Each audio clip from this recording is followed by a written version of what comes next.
अस्सलाम वालेकुम, welcome to ज़ाइका।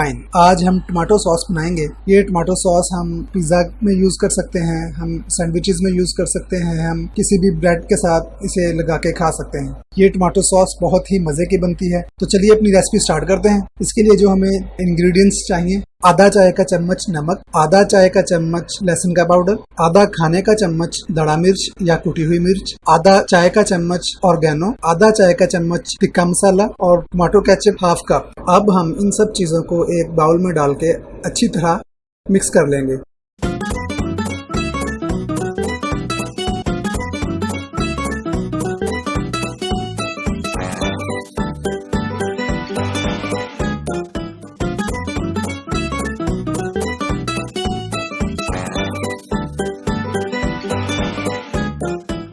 तो मिलते हैं नेक्स्ट वीडियो में, तब तक के लिए हमें इजाजत दें। जाते जाते हमारा चैनल सब्सक्राइब कर दें और हमें दुआओं में याद रखिएगा। अल्लाह हाफिज।